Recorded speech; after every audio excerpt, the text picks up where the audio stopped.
Olá, tudo bem? Espero que estejam todos bem, já adaptados a essa realidade pós-pandemia, né?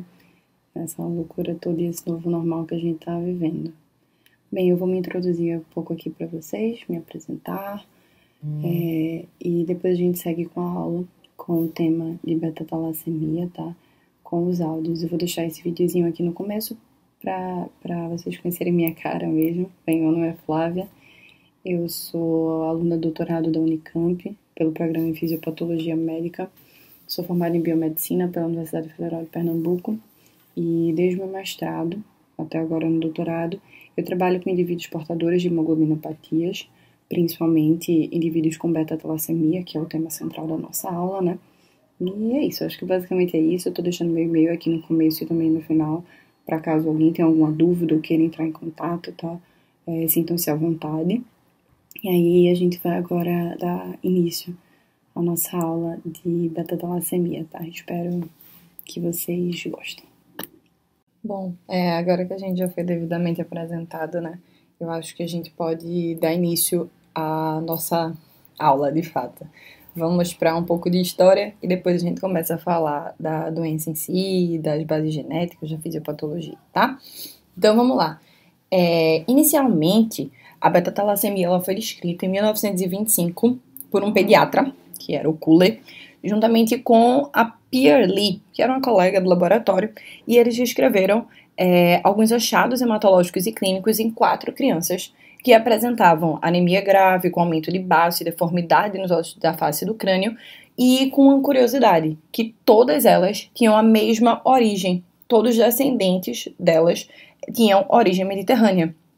E ao longo dos anos, vários outros achados clínicos parecidos, com essas mesmas características de anemia, de aumento de baço, de deformidades, etc., começaram a surgir, e também, em grande maioria, da região mediterrânea, da Itália, da Grécia, da Tunísia. E por causa disso, a anemia que antes era conhecida como anemia de Cooley, por causa do médico que descobriu a doença inicialmente, né, começou a ser chamada de anemia do Mediterrâneo, justamente pela prevalência local da doença. Mas, depois de alguns anos, a gente chega no que a gente tem hoje, né, na nomenclatura, que é a talassemia, por causa da derivação da palavra, né, da derivação grega, que nada mais significa do que doença do sangue, tendo origem, né, tendo descendência lá da região mediterrânea. É importante a gente lembrar que várias das doenças genéticas, elas prevaleceram nas populações por algum motivo, né? Algum tipo de seleção natural atuou ali, fazendo com que ela continuasse se proliferando na população. Então isso aconteceu tanto no caso da anemia falciforme, quanto no caso da talassemia. Então quando a gente fala de genética populacional das talassemias, a gente acredita que existem 2 fatores principais que fizeram com que a distribuição geográfica da doença fosse como ela é hoje. Esses 2 fatores são a origem e a vantagem seletiva das mutações nas regiões onde ocorria malária, como na região mediterrânea mesmo, tá? E os movimentos migratórios, que acabaram por disseminar a doença por causa da miscigenação das populações. Quais movimentos migratórios? Vários. A gente teve o tráfico negreiro a partir da África para a América, a migração italiana para os Estados Unidos, Brasil e o resto da América do Sul, as recentes migrações dos caribenhos e africanos para a França e Inglaterra, os asiáticos orientais que chegaram mais recentemente aos Estados Unidos, Canadá e Europa, especialmente originários do Sudeste Asiático e tal. Então, as talassemias, as hemoglobinopatias estruturais, como a anemia falciforme e a deficiência de G6PD também, por exemplo, elas formam um grupo de doenças que, em heterozigose, favorecem ao portador uma proteção contra a malária. E, por isso, elas conseguiram se estabelecer e disseminar. Então, hoje a OMS acredita que cerca de 10 a 20 mil novos casos de alfa-talassemia homozigótica ocorrem por ano no mundo, enquanto de 20 a 40 mil novos casos de beta-talassemia homozigótica apareçam, tá? Então, quando a gente se refere a beta-talassemia, a sua grande prevalência, mais de 50%, se encontra na Ásia. E quando a gente fala de casos de heterozigose, a grande maioria está na Europa, principalmente na Itália, Grécia e Chipre, tá? Uma coisa que é interessante da gente falar é que uma gama gigante de mutações podem ocasionar a beta-talassemia. Mais de 200 mutações são descritas hoje, mas poucas delas são responsáveis por grande parte dos casos que a gente tem hoje aqui no Brasil. A maioria dos estudos aqui no Brasil mostram que as mutações mais encontradas são as mesmas que têm prevalência na Europa. E elas são essas que estão descritas aqui embaixo do slide, aqui em A, B e C. Sendo a troca de uma citosina por uma timina na posição 39 da cadeia beta, que vai levar ao que a gente chama de beta-39+, por causa de uma produção de um código de término prematuro, que vai fazer com que a gente não produza a proteína de forma correta. A gente pode ter a troca de uma guanina por uma adenina no primeiro nucleotídeo do intron, que é a causa da IVS-1, que causa a grande maioria das beta-0 talassemias, e faz com que a gente tenha um processamento errado do RNA, impedindo a retirada do intron, tá? Levando à formação de uma cadeia beta incorreta. A gente pode ter também a substituição de uma adenina por uma timina no sexto nucleotídeo do primeiro intron, que vai ser a causa da IBS-16, que vai acabar levando a uma supressão parcial da cadeia beta. Então, a grande maioria das talassemias beta presentes no Brasil, elas são causadas por alguma dessas mutações. E aqui nesse slide a gente também pode ver a frequência do traço talassêmico no Brasil e da talassemia beta maior e beta intermediária, tá? Como a gente já falou, sendo a prevalência na região sudeste e nordeste do Brasil.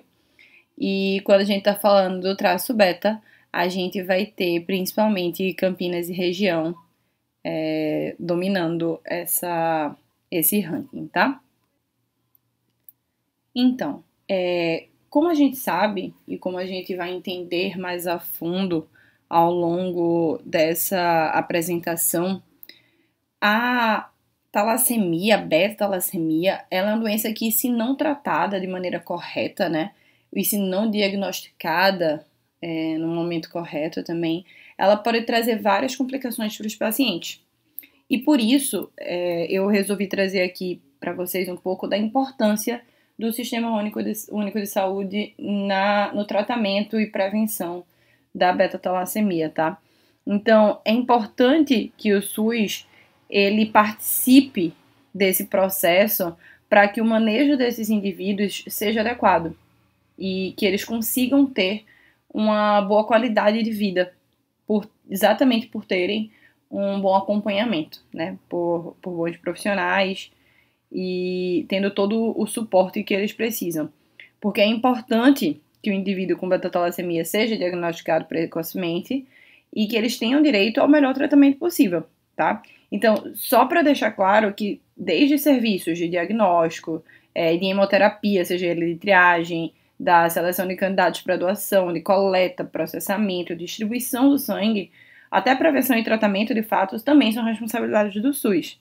Então, a situação da talassemia no Brasil, como indicado pelo Ministério da Saúde até 2015, era mais ou menos essa apresentada aqui nesse quadrinho de baixo, onde de 593 pessoas com talassemia, em torno de 51% tinham talassemia beta maior e 43% talassemia beta intermediária, sendo que esses casos mais graves estavam concentrados principalmente nas regiões sudeste e nordeste do Brasil, tá? Bom, então, dado o devido apanhado histórico geral sobre a talassemia beta, a gente pode começar a falar mais a fundo do que de fato é a doença, né? Então, as talassemias nada mais são do que hemoglobinopatias quantitativas, hereditárias, genéticas, decorrentes de mutações, e na grande maioria dos casos, nos genes beta ou alfa, que promovem a redução ou a ausência da síntese de uma ou mais cadeias globínicas formadoras da hemoglobina. Bom, então é importante a gente conversar um pouco sobre a estrutura e função da hemoglobina antes de a gente se aprofundar no estudo da talassemia beta, né? Para poder entender melhor a fisiopatologia da doença, tá? Então, a hemoglobina, ela é antes de tudo uma proteína, certo? Tetramérica, composta por pares de cadeias globínicas, por 2 pares de cadeias globínicas diferentes. Por isso que a gente diz que ela é tetramérica, né? E esses pares de cadeias globínicas, eles vão variando durante o desenvolvimento ontogênico humano, de forma que, de acordo com as cadeias globínicas presentes, a gente vai ter tipos de hemoglobinas diferentes, que são características de cada fase do desenvolvimento humano. Então, seguindo essa fase do desenvolvimento, a gente vai ter, na fase embrionária, as hemoglobinas Gauer-1, Gauer-2 e Portland, formadas a partir da expressão dos genes zeta, epsilon, alfa e gama, que vão produzindo as cadeias globínicas, que vão se combinando da maneira correta para formar cada uma dessas hemoglobinas, certo? Quando a gente passa para a fase fetal, alguns dos genes vão ser desligados e outros começam a produzir outras cadeias globínicas. Então, na fase fetal, a gente tem a produção da hemoglobina fetal, que é formada por duas cadeias alfa e duas cadeias gama G ou gama A. E, finalmente, na fase do adulto, que é considerado depois do 6º mês de vida, a gente começa a ter a produção da hemoglobina A e da hemoglobina A2, que são formadas pelas cadeias alfa e beta e alfa e delta. E aqui é importante a gente lembrar da estrutura dessa hemoglobina. Vamos gravar ali na cabeça a estrutura da hemoglobina A, que é composta por duas cadeias alfas e duas cadeias beta, porque essas cadeias são as mais acometidas por mutações e que acabam gerando as talassemias, que têm maior interesse clínico. Bem, a talassemia nada mais é do que uma hemoglobinopatia, né? E as hemoglobinopatias é como a gente chama o conjunto de doenças que surgem por defeitos na síntese da hemoglobina. E esses defeitos, eles podem ser tanto estruturais, como acontece nas hemoglobinas variantes, como na anemia falciforme, por exemplo, mas esses defeitos na síntese da hemoglobina, eles também podem ser funcionais, como que acontece na talassemia. E laboratorialmente, essas talassemias elas podem ser identificadas, caracterizadas por dados hematológicos, juntamente com a eletroforese de hemoglobina e a quantificação de HbA2 e HbF, como a gente vai ver mais na frente. A talassemia é um grupo de doenças genéticas com perfil bastante heterogêneo, onde a gente vai ter a redução ou a ausência da síntese de um dos tipos de cadeia globínica. E de acordo com o tipo de cadeia que foi afetada, a gente pode classificá-la em alfa e beta, que são as clinicamente de maior relevância. Então, vamos continuar se aprofundando, tá? O sítio de mutação da beta-talassemia é o braço curto na porção 15.4 do cromossomo 11, que corresponde à região do gene beta, como mostra essa setinha amarela aí que indica a localização, tá? Mas qualquer mutação que está representada pela setinha vermelha que acontecer nessa região pode acabar levando a uma redução ou uma ausência da síntese das cadeias beta, que, como a gente lembra, é uma dupla de cadeias, né, necessárias para a formação da hemoglobina A. Então, aquela cadeia alfa que ficou excedente, ela vai precipitar. E a precipitação dessa cadeia alfa acaba ocasionando dano de membrana com consequente hemólise, tanto intramedular quanto extravascular. E essa hemólise acaba gerando uma eritropoiese ineficaz. Essa hemólise intramedular, que acaba gerando essa eritropoiese ineficaz, ela acontece porque grande parte dos eritroblastos acabam sendo destruídos na medula óssea, antes mesmo de completar o desenvolvimento. Então, do ponto de vista hematológico, a eritropoiese ineficaz, ela é caracterizada pela discrepância entre a hiperplasia eritroide da medula óssea e a baixa produção de eritrócitos, com porcentagem baixa ou pouco elevada de reticulócitos no sangue. Mas como a gente já citou aqui, a doença, a beta-talassemia, ela é bastante heterogênea. E para melhor classificá-la, a gente pode defini-la como heterozigota, quando apenas um gene beta é afetado, ou como homozigota, quando ambos os genes são afetados pela mutação. Ou ainda, podemos classificá-la clinicamente. E quando a gente parte para essa análise clínica, a gente tem 3 grupos de talassemia beta, que são os talassêmicos beta maior, que é a forma mais grave da doença, que era conhecida como anemia de Cooley, certo? Onde o indivíduo ele depende de transfusões e corresponde ao perfil homozigoto da doença. A gente pode ter a talassemia intermediária, onde os pacientes apresentam sérios problemas, mas não tão graves e não dependentes de transfusão, como os talassêmicos maiores.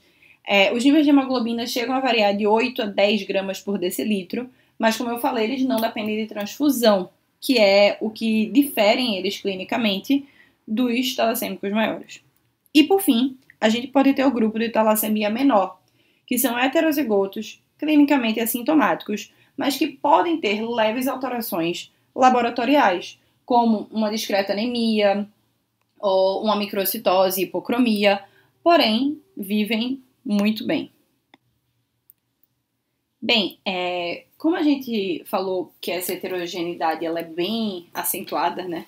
Existem vários perfis clínicos desses pacientes, vale a pena a gente gastar um pouquinho mais de tempo detalhando cada um desses grupos de talassêmicos, tá? Então, os talassêmicos menor, eles têm uma produção quase que normal de hemoglobina A. Por quê? Porque apenas um gene é mutante. Então, eles são assintomáticos, eles podem até apresentar esse discreto grau de anemia microcítica e hipocrômica e um aumento da resistência osmótica dessas células, das hemácias, mas essa redução mais acentuada de hemoglobina, ela só acontece em casos específicos, seja na infância, na presença de inflamações ou de alguns processos inflamatórios crônicos e até mesmo durante a gravidez. Mas, como a gente falou, são pacientes que vivem bem. Quando a gente fala de talassemia intermediária, a produção de hemoglobina A já vai estar moderada, já vai sofrer uma perda, porque pelo menos 2 genes estão afetados, tá? Então, os níveis de hemoglobina são mais baixos, tem uma anemia hemolítica hipocrômica ali presente, mas não dependente de transfusão, tá? Eles podem apresentar esplenomegalia, redução de massa muscular, úlceras crônicas nas pernas e alterações faciais, mas só se não forem bem tratados. Se eles tiverem um acompanhamento correto, muito provavelmente eles não vão ter nenhuma dessas complicações. Assim, né? Se o tratamento for correto e feito a tempo, porque a gente não pode ter nenhuma alteração. Depois que teve essa alteração facial, ela não vai retroceder. Mas esse paciente ele pode ser tratado precocemente para que essas alterações não venham a acontecer. Que é o mesmo caso do talassêmico maior. O talassêmico maior, ele pode ter sobrecarga de ferro, alterações endócrinas, cardíacas e hepáticas, um retardo no desenvolvimento somático e sexual, essas deformidades de esqueleto que são evidentes nos ossos do rosto e do crânio, mas tudo isso só vai acontecer se ele não tiver um regime transfusional acontecendo corretamente, se ele não fizer a terapia com quelante de ferro e se ele tiver descoberto isso muito tardiamente. Porque se o indivíduo ele começa a tomar todos os remédios que precisa tomar e fazer todos os procedimentos que precisa fazer, tanto de transfusão ou de acompanhamento de taxas de ferro, etc., ele é um paciente que ele vai viver da melhor maneira possível, certo? Mas qual o problema? Esses indivíduos talassêmicos maiores, eles produzem muito pouco HbA ou não produzem. Então, eles vão ter uma anemia hemolítica hipocrômica grave, com níveis de hemoglobina abaixo de 7. Isso acaba gerando essa hiperplasia eritroide da medula como uma compensação dessa anemia e dessa hemólise, né? Eles também podem apresentar hepatomegalia e esplenomegalia por causa do sequestro esplênico e da destruição excessiva dessas hemácias, tá? Como a gente falou, essa heterogeneidade desses indivíduos e mostrou, né, é bastante grande. E ainda para piorar, a beta-talassemia ela pode se mostrar associada a algumas outras hemoglobinas variantes, como HBS, HBC ou HBE, onde a associação com alguma delas vai ter alguma clínica diferente, tá? seja mais branda como na HBC ou mais severas como na HBE e HBS. E também pode existir uma associação com a persistência hereditária de hemoglobina fetal, onde o range de clínica vai depender muito do tipo de mutação que levou à beta-talassemia, né? Que é, na verdade, o que explica a fisiopatologia da doença. Porque todas as manifestações clínicas ou hematológicas, elas vão derivar do tipo de mutação, da alteração molecular presente naquele indivíduo. Porque essa mutação ela vai definir como será a produção, os níveis de produção de cadeias globínicas daquele indivíduo. Porque, por exemplo, na beta-talassemia homozigótica, onde os dois genes estão afetados, a síntese de cadeia beta ela pode ser ausente, o que a gente chama de beta-talassemia 0, ou ela pode estar diminuída apenas, como a gente chama de beta-talassemia mais. Então, a redução da síntese da cadeia beta, ela pode gerar uma variação de 5 a 90% dos níveis de cadeias produzidos, se a gente comparar, obviamente, ao indivíduo normal, tá? Então, a fisiopatologia da doença, ela está diretamente relacionada a essa alteração na síntese de cadeia beta. Porque se a gente não tem cadeia beta disponível suficiente para formar o tetrâmero da hemoglobina A, junto com a cadeia alfa, ou temos pouca, a gente não vai ter a formação de hemoglobina corretamente. E a cadeia alfa, que ficou excedente, vai precipitar no eritroblasto e vai causar os danos de membrana na célula, certo? Então, pela não formação de hemoglobina, a gente vai ter células microcíticas e hipocriômicas que vão ser programadas para serem destruídas precocemente por causa do dano de membrana que é gerado pela precipitação da cadeia alfa excedente. E o corpo vai tentar, de certa forma, responder a essa deficiência de hemoglobina, né? E o que é que ele vai fazer? Ele vai produzir mais célula. Então, a gente vai ter uma hiperplasia da medula, só que, mais uma vez, a liberação de hemácias maduras não vai ser suficiente. E aí, a gente vai ter essas hemácias sendo constantemente destruídas pelo baço e o paciente vai ter esse quadro hemolítico. Bom, existem várias mutações nos genes das globinas, tá? Que podem gerar as talassemias. Como a gente já falou lá no começo, existem inúmeras, mas poucas que são responsáveis pelo grande número de casos que a gente tem aqui no Brasil, tá? O que vai ser crítico nesse caso é qual a qualidade e principalmente a quantidade do mRNA que vai ser gerado em um paciente de acordo com essa mutação. Então, as mutações elas podem ter algumas consequências, que podem ser um defeito na transcrição, um defeito no processamento e um defeito na região codificadora, tá? Se eu tenho um defeito de transcrição, eu vou reduzir a transcrição do DNA em RNA mensageiro. Então, eu não tenho RNA mensageiro, como é que eu vou produzir uma proteína? Se eu tenho um defeito de processamento, a transição tá ok. Mas o processamento do RNA para formar o RNA mensageiro não está acontecendo, ou está muito reduzido. Então, como é que a gente continua, né?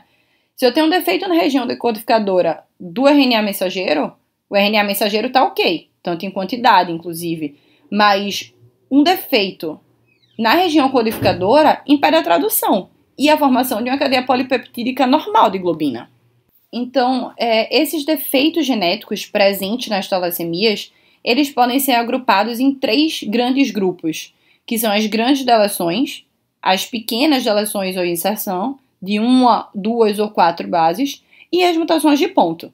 E a grande maioria dos casos são mutações pontuais, tá? Que afetam a qualidade ou a quantidade do RNA mensageiro. Então aqui a gente vai ter um resumo, né, da fisiopatologia da beta-talassemia, que é, se a gente tem as cadeias alfas em excesso, elas vão ser degradadas porque elas não têm as cadeias de beta para formarem o tetrâmero e, consequentemente, a hemoglobina A. Só que essa degradação ela pode ocorrer por hemólise, né? O que vai gerar esplenomegalia e anemia, hipóxia tecidual, aumentando a taxa de eritropoetina, né?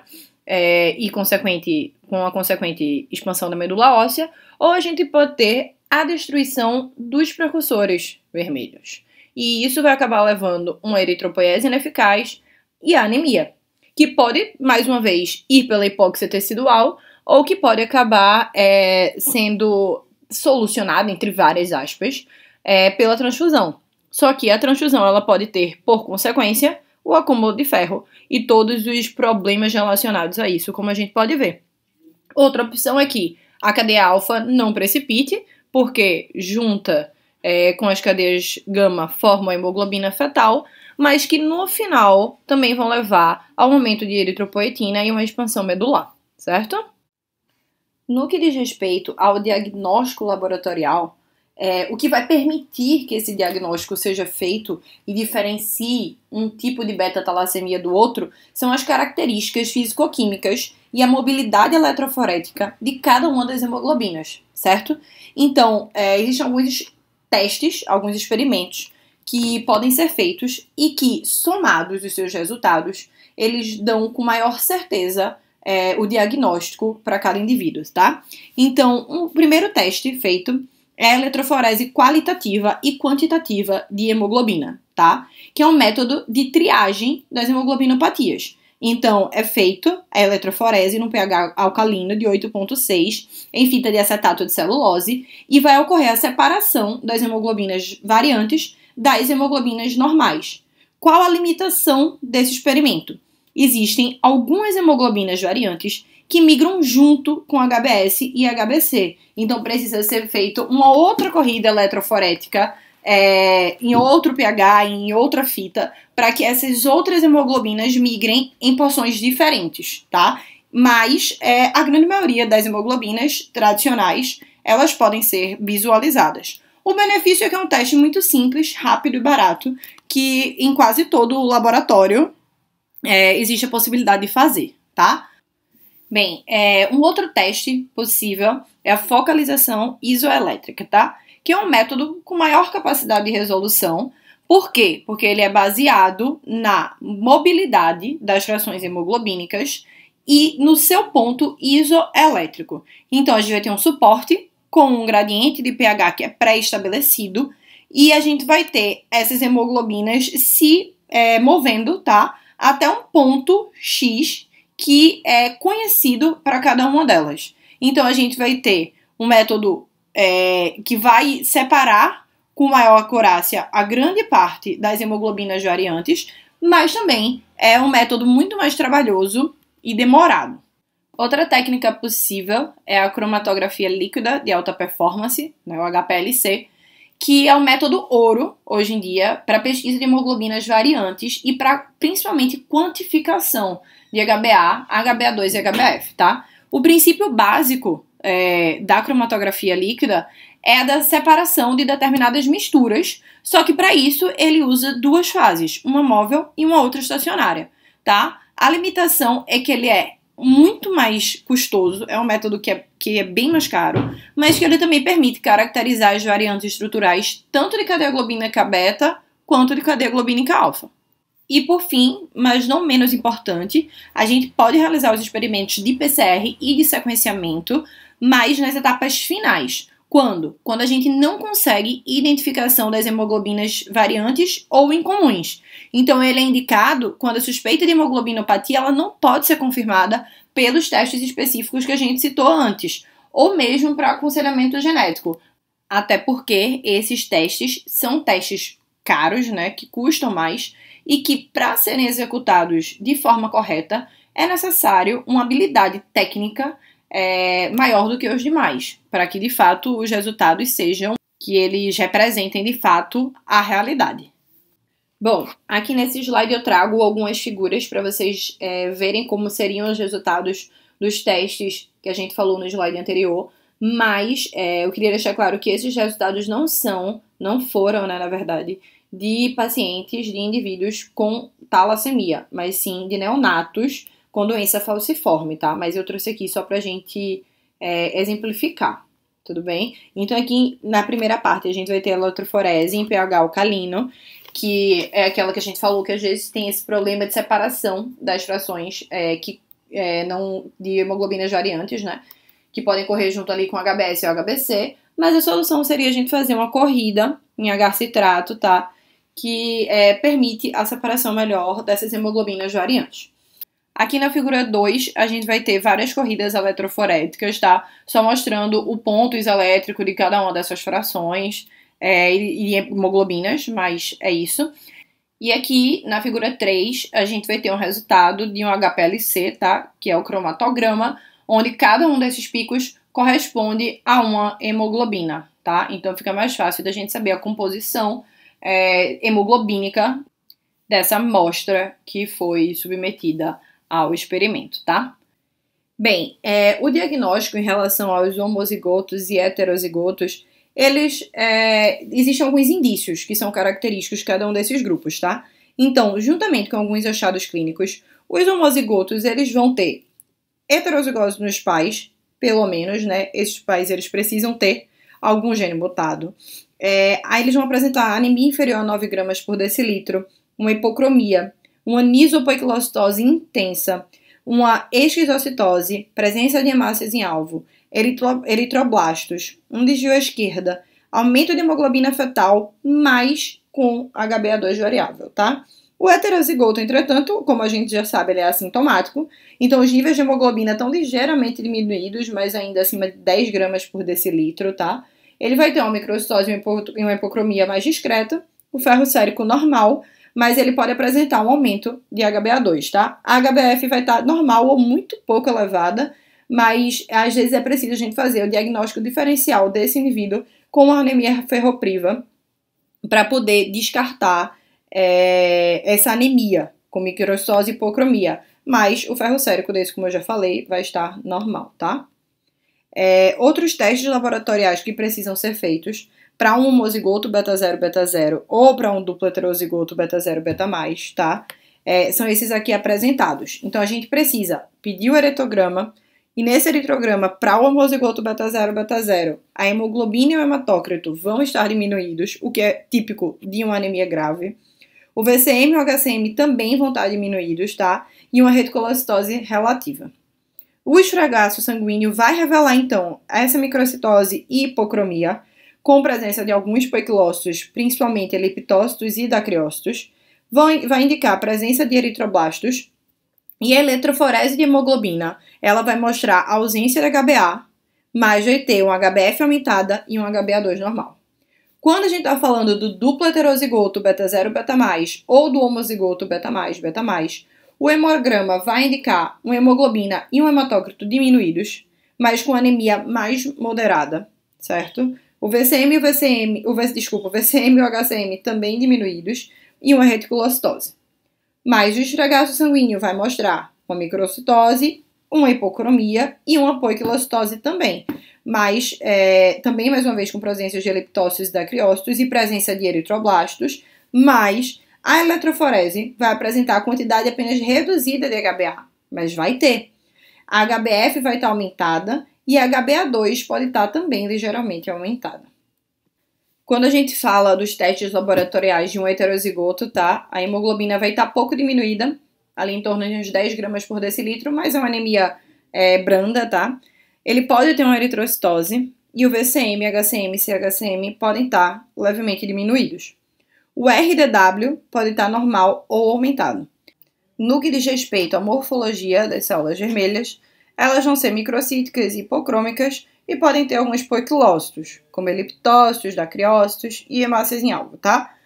Pode ter pontilhado basófilo e vão ter alguns resultados levemente alterados, como a resistência ao NaCl, que vai acontecer por causa do aumento da resistência osmótica dessa célula, tá? A eletroforese em pH alcalino vai mostrar uma banda um pouco aumentada, o que corresponde a HbA2, tá? E uma contagem de reticulócitos normal ou um aumento muito discreto. Existem alguns testes específicos para determinar a beta-talassemia menor, que são a dosagem de HbA e de HbF, e alguns exames complementares precisam ser feitos para se descartar a anemia ferropriva, que são ferritina, ferro sérico, TIBC e o percentual de saturação, em que todos os resultados darão normal, quando o perfil de um indivíduo com anemia ferropriva será diferente, tá? Bem, no que diz respeito à terapia transfusional, como a gente já falou aqui, indivíduos com beta-talassemia maior dependem desse regime de transfusão. A transfusão nesses indivíduos garante a melhoria da qualidade de vida por N motivos, tá? Então, a gente vai ter um aporte adequado de oxigênio pelos tecidos, a gente vai melhorar a vida média das hemoglobinas, a gente, consequentemente, tem um nível de hemoglobina que vai propiciar um crescimento e um desenvolvimento desses indivíduos com talassemia, tá? Então, a transfusão, ela é imprescindível para que um paciente com beta-talassemia maior viva bem. Esses têm que ter um regime transfusional regular. Indivíduos com beta-talassemia intermediária, eles podem precisar de transfusão em algum momento, mas elas não são regulares, como os indivíduos com beta-talassemia maior, tá? Aqui só para mostrar para vocês a importância, né, dessa transfusão, tanto pela correção da anemia, pela inibição da absorção do ferro gástrico. Existem vários porquês da transfusão ser indicada, tá? Então, sabe-se que muitos pacientes beta-talassêmicos que têm um regime de transfusão inadequado, né, que não são bem acompanhados, eles podem exibir uma expansão de precursores eritroides imaturos, como eritroblastos basofílicos, ou até intermediários, como os policromáticos, tá, na medula óssea. Além disso, às vezes é observada uma hematopoiese extramedular, que, como a gente já comentou, pode levar a deformidade ósseas, a hiperplasia da massa medular, a esplenomegalia em pacientes com essa doença. Então, o que a gente vê nessa figura é a representação esquemática da deseritropoiese da beta-talassemia, onde a gente pode evidenciar tanto as etapas quanto os agentes moleculares que estão envolvidos durante todo esse processo. Bem, quando a gente vai falar de tratamento para esses indivíduos com beta-talassemia maior ou beta-talassemia intermediária, esses são os tópicos indicados, né? Bem, as transfusões regulares, elas são feitas pelos pacientes com beta-talassemia maior.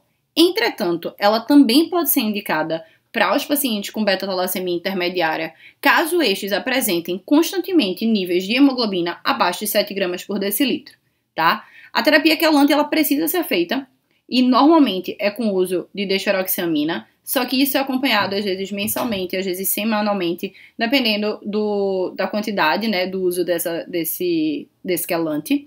É necessário fazer a suplementação com ácido fólico e a esplenectomia, ela vai ser indicada quando a plaquetopenia e o consumo de transfusional de sangue está muito elevado.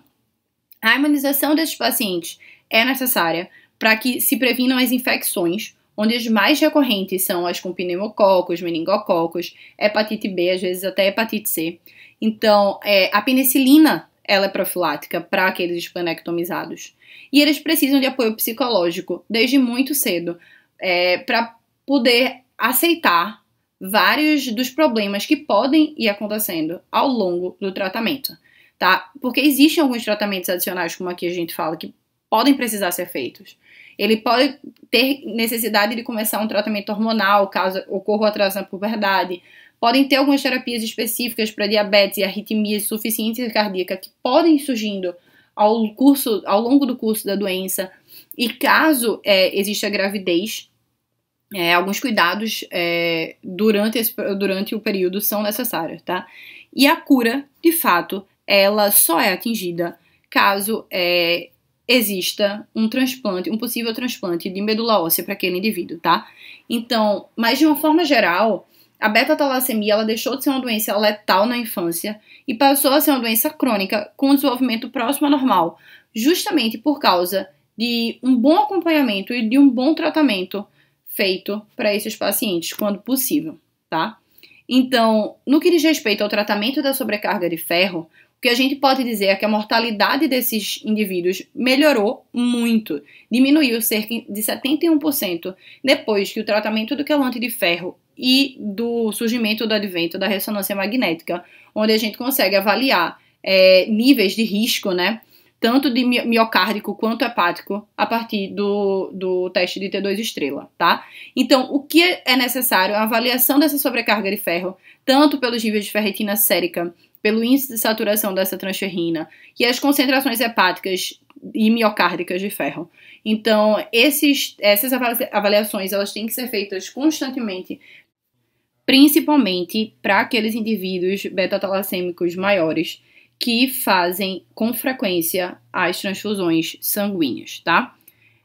Aqui nessa tabela é só para mostrar para vocês quais são as drogas que são utilizadas para o tratamento de sobrecarga de ferro, quais são os eventos adversos que podem acontecer e como deve ser feito o monitoramento desse uso do fármaco durante um certo período, tá? E quais são as contraindicações de uso.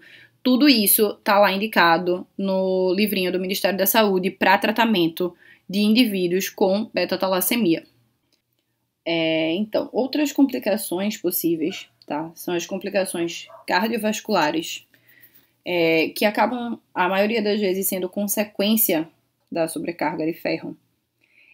Também podem existir algumas complicações hepáticas, principalmente hepatite viral associada à transfusão, hepatite B e C. Pode também existir uma sobrecarga de ferro e uma toxicidade gerada pelo uso de algumas drogas. E também podem existir algumas complicações endócrinas, que estão aqui listadas nessa tabela, aqui embaixo, lá do livrinho também. Então, eles podem ter baixa estatura, hipotiroidismo, diabetes dependente de insulina, uma intolerância à glicose, hipoparatiroidismo. Existem algumas alterações endócrinas envolvidas, tá? Algumas complicações renais também acontecem, não se sabe ao certo porquê, ou não se tem ainda nenhum trabalho que revele a fundo essas complicações renais, mas algumas alterações de função tubular renal, algumas de filtração glomerular, alguma disfunção renal associada àquela ação do ferro e à nefrolitíase e hematopoiesia extramedular renal, elas acontecem, tá? Esses pacientes podem ser indicados a esplenectomia, como a gente falou, né? Caso haja um aumento de 50% ou mais do requerimento de transfusão no período de 1 ano. E esses pacientes, eles estão expostos a infecções de uma forma mais delicada, por causa da anemia grave, dessas transfusões repetidas, possível esplenectomia, uma sobrecarga de ferro, uso de dextroxamina. Então, existem alguns fatores que predispõem o acontecimento de infecção nesses indivíduos. E, então, eles precisam estar em constante tratamento, né, para evitar que essas infecções ocorram e, caso elas ocorram, que elas sejam descobertas logo para poder serem curadas. De fato, a única cura, né, para esses indivíduos seria o transplante de célula-tronco. Aqui eu trago um trabalho que mostra para vocês alguns transplantes que foram feitos e que deram certo, tá? E aqui a gente mostra o aumento da sobrevida global, o aumento da sobrevida livre de eventos, a mortalidade do tratamento que é baixa, tá? A rejeição que é baixa. Mas o detalhe daqui é que a compatibilidade entre doador e receptor precisa ser alta, né?